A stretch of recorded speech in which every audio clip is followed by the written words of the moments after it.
Assalamualaikum warahmatullahi wabarakatuh. Perkenalkan, nama saya Salatiga Remsilayan, NPM saya 161188 dari kelas Big Data A.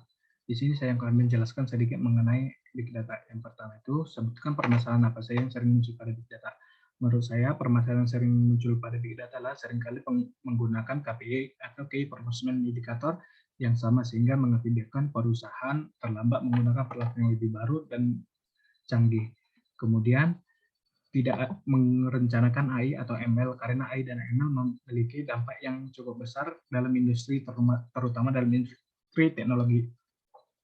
Nah, ketiga, kurangnya memperhatikan masalah keamanan, di mana masalah keamanan data merupakan suatu permasalahan yang sangat besar bagi suatu perusahaan, sehingga suatu perusahaan harus segera mengamankan data tersebut.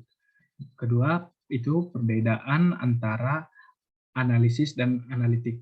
Data analitik adalah proses serangkaian data yang dimana berguna untuk mendapatkan suatu kesimpulan dari informasi yang sudah ada, di mana aktivitas ini dapat menduga atau memperhitungkan data yang dianalisis. Contohnya seperti strategi penawaran produk kepada konsumen dilihat dari analisis perilaku konsumen pada masa lalu dengan tujuan untuk meramalkan respon terhadap produk oleh konsumen di masa yang akan datang. Data analisis merupakan aktivitas yang dilakukan berkaitan dengan data historis dan pemahaman mendalam mengenai peristiwa apa saja yang pernah terjadi. Jadi data yang diperoleh adalah rekam jejak masa lalu. Contohnya seperti bantuan BLT terhadap masyarakat yang membutuhkan. Yang ketiga itu pengertian big data, big information, dan big knowledge. Dan di antara ketiga hal tersebut, yang manakah yang lebih utama? Big data adalah kumpulan bermacam-macam informasi yang besar dan berbeda yang berasal dari suatu kenyataan atau suatu peristiwa yang terjadi, di mana informasi tersebut terdiri dari informasi terorganisir, tidak terstruktur, dan semi terorganisir. Contoh seperti jumlah terjangkit COVID dan jumlah kematian yang disebabkan oleh COVID. Yang selanjutnya adalah big information. Big information adalah satu kumpulan informasi yang berjumlah sangat besar, di mana informasi tersebut tersusun dari kumpulan data. Nah, contohnya di sini adalah yaitu flowchart tentang naik turunnya kasus COVID yang ada di Indonesia. Dengan flowchart tersebut, masyarakat dapat mengetahui langsung dan mudah dipahami oleh pembaca dengan melihat flowchart-nya secara langsung. Yang ketiga adalah big knowledge, adalah kumpulan pengetahuan yang diproses berdasarkan informasi yang didapat dijadikan sebagai dasar dalam pengambilan keputusan. Menurut saya, yang paling utama di sini adalah big data, di mana big data yang akan mengumpulkan data yang sangat akurat dan kemudian bisa diolah oleh big information dan big knowledge. Yang berikutnya adalah deskripsi sekaligus contoh terkait data terstruktur, semi terstruktur, dan tidak terstruktur. Data terstruktur adalah data yang diproses, disimpan, dan diambil dengan format yang tetap dan bentuk ini akan disimpan dalam bentuk table dan normalnya disimpan dalam bentuk Excel. Contohnya data penjualan, data karyawan, dan data gaji karyawan.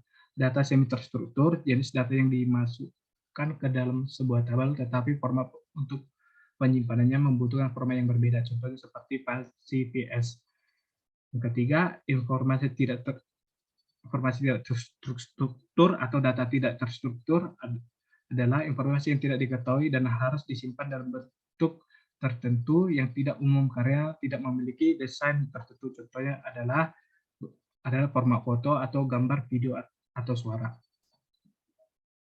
Yang selanjutnya adalah jelaskan perbedaan antara data science dan business intelligence. Data science adalah merupakan suatu proses analisis yang dimana data science memerlukan ilmu komputer, teknologi, statistika dengan tujuan untuk menganalisis data baik dalam bentuk skala kecil hingga skala besar dengan mengaplikasikan sebuah algoritma tertentu untuk mencari data dan mendapatkan pola data. Selanjutnya adalah business intelligence, merupakan sebuah proses analisis yang menggabungkan teknologi dan strategi dengan tujuan untuk menganalisis data, kemudian akan memberikan sebuah laporan atau sebuah informasi yang bermanfaat bagi sebuah perusahaan. Business intelligence berfokus kepada laporan atau tren yang sering terjadi di perusahaan. Business intelligence akan berfokus menganalisis data mengenai hal apa saja yang menyebabkan keterlambatan. Sedangkan data science berfokus kepada pencarian pola atau korelasi dalam model data. Contoh kecilnya adalah perusahaan ingin mengetahui tren apa saja yang sedang disukai kalangan muda. Di sini data science akan mencari data, kemudian data yang sudah didapat akan diolah, kemudian dapat diprediksi. Yang selanjutnya adalah jelaskan perbedaan antara data science dan data engineer. Data science berfungsi untuk menganalisis dan menguraikan kumpulan data yang kompleks dan berfokus kepada pencarian pola atau korelasi dan model data. Contoh kecilnya adalah perusahaan ingin mengetahui tren apa saja yang sedang disukai kalangan muda. Di sini data science akan mencari data, kemudian data yang sudah didapat akan diolah, kemudian dapat diprediksi data tersebut dengan cukup akurat. Sedangkan data engineer bertujuan untuk mengembangkan dan mengolah data tersebut. Yang ketujuh, yaitu jelaskan 10 V pada Big Data. Yang pertama adalah volume.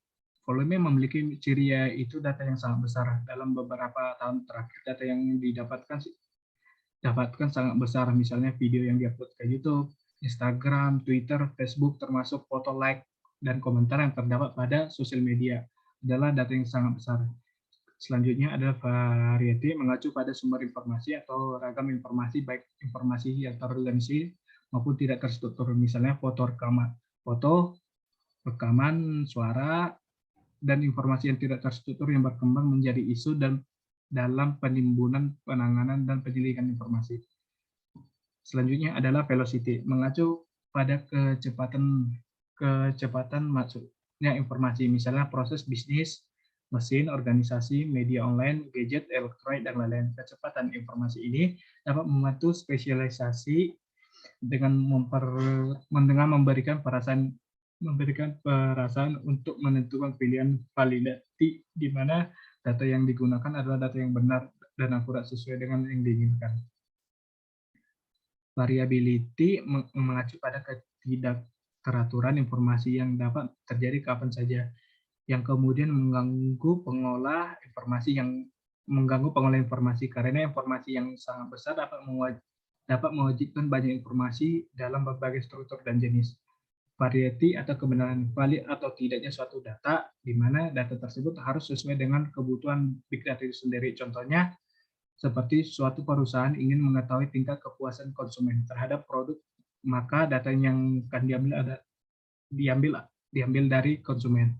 Selanjutnya adalah value. Value adalah data yang sangat bernilai, di mana data tersebut berfungsi sebagai kualitas sebuah data.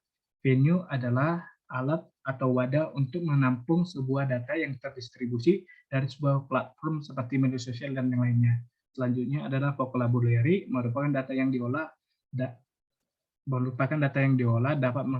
dapat dimengerti atau dapat diterjemahkan oleh mesin. Yang selanjutnya adalah vagueness.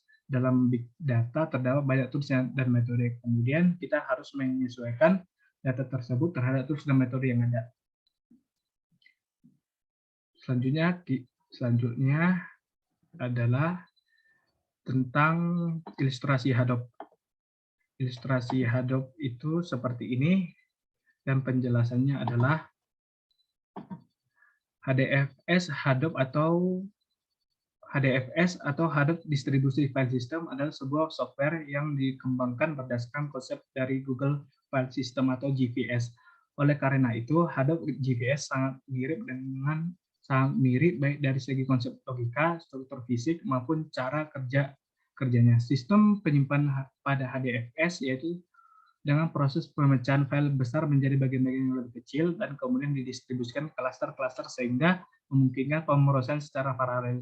Sebagai sistem file terdistribusi, HDFS menyimpan data dengan membagi data menjadi blok data yang berukuran 64 MB dan kemudian menyimpan dalam node yang tersebar di klaster. Walaupun data tersebut disimpan secara terpisah, namun dari sisi pengguna, data tersebut masih terlihat utuh, seperti halnya mengakses file pada sebuah media penyimpanan. Yang selanjutnya adalah jelaskan secara rinci gambar di bawah ini, atau fungsi map redundancy.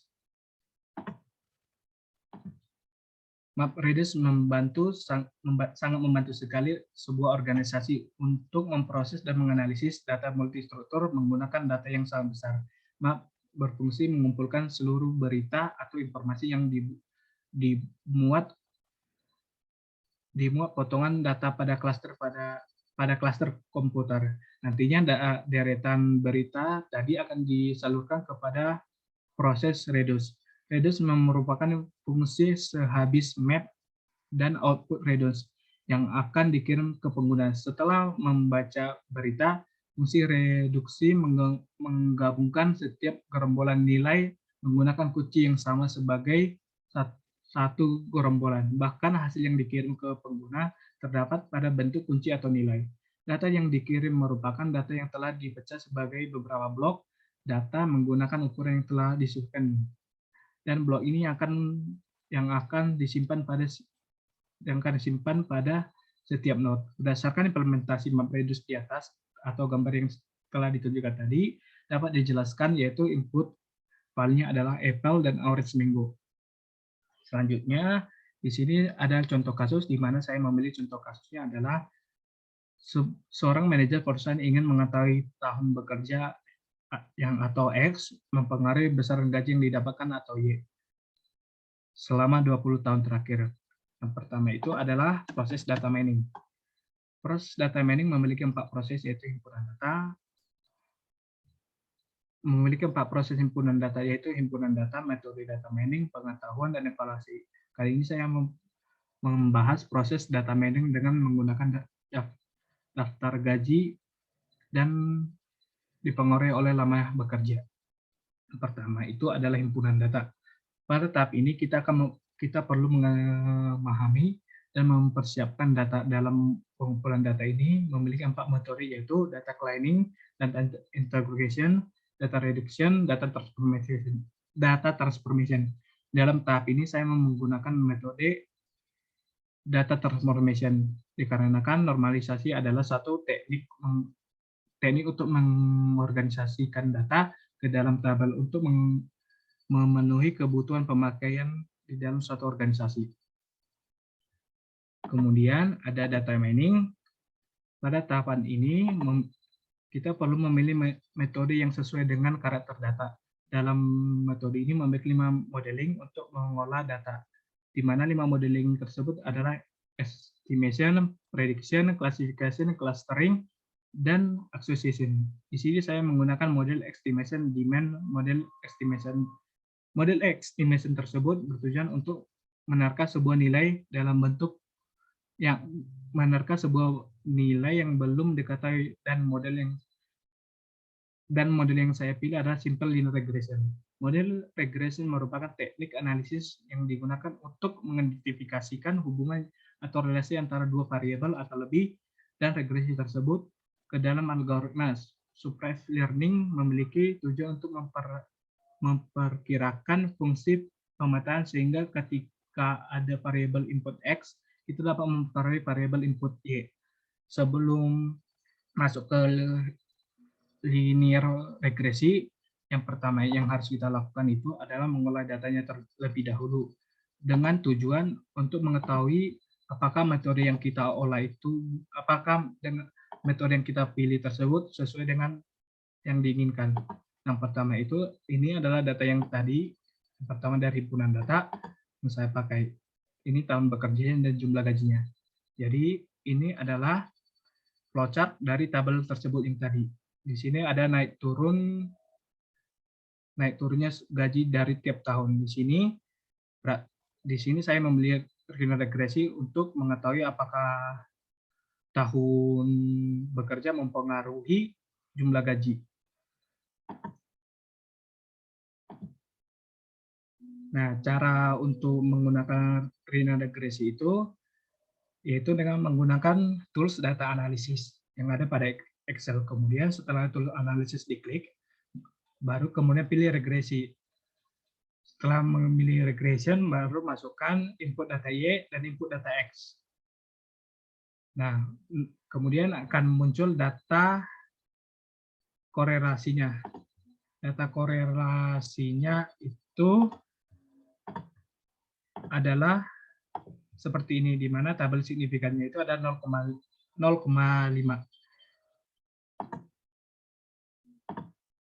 Setelah itu, kita akan masuk ke dalam cara mengerjakan dengan menggunakan metode clustering. Nah, penggunaan penghitungan Cummins dalam transaksi penggunaan Cummins dalam jumlah tahun terhadap gaji karyawan dilakukan dengan menggunakan batasan-batasan berikut. Jumlah grupnya ada 3, informasinya ada 20, jumlah sifatnya ada 2. Nah, penentuan pusat awal klaster. Untuk penentuan awal yang diasumsikan sebagai berikut adalah diambil data keempat sebagai klaster ke-1. Contohnya mungkin seperti ini.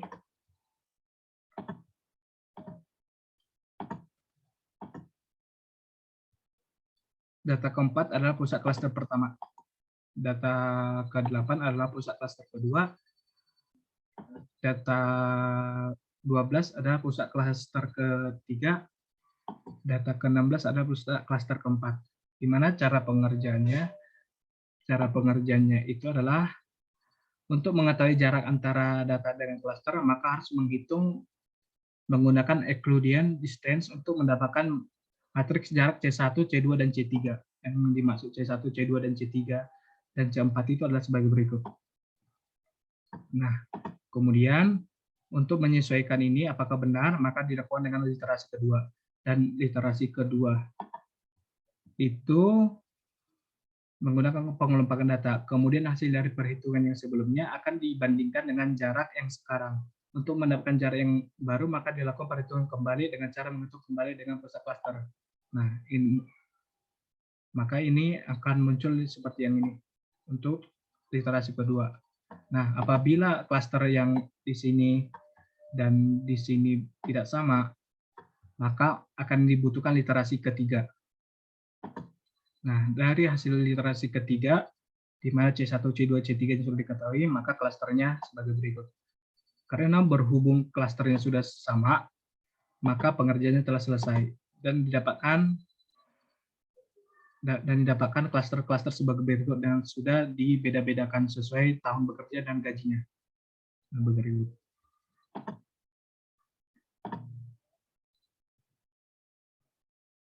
Kemudian kita masuk ke evaluasi. Regression pada tahap ini kita harus melakukan evaluasi terhadap analisis model kinerja metode.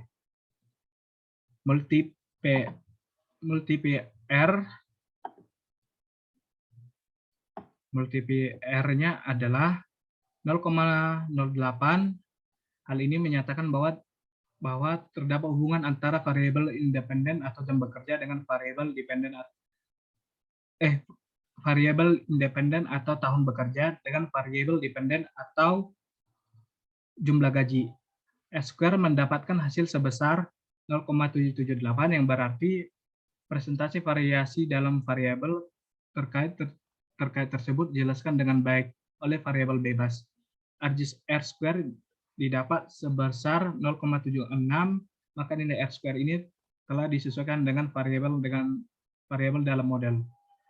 Variabel error atau standar error adalah 7158871525. Sementara untuk Cummins itu data klaster 1 dengan gaji rendah, di mana data klaster dengan gaji rendah adalah tahun 1, 2, 3, 4. Data klaster 2 dengan gaji sedang itu berada pada tahun 6, 8, 10, 12, 13, dan 14. Data klaster 3 dengan gaji tinggi yaitu berada pada tahun 7, 9, 11, 15, 16, 17.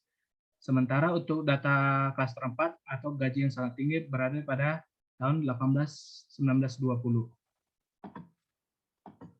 Berdasarkan analisis klaster tahun bekerja dan penjualan tahun bekerja dengan gaji karyawan disebutkan bahwa semakin lama kita bekerja, maka semakin besar juga gaji yang akan didapatkan. Demikian presentasi yang bisa saya sampaikan. Apabila banyak kesalahan, mohon dimaafkan. Saya tutup. Assalamualaikum warahmatullahi wabarakatuh.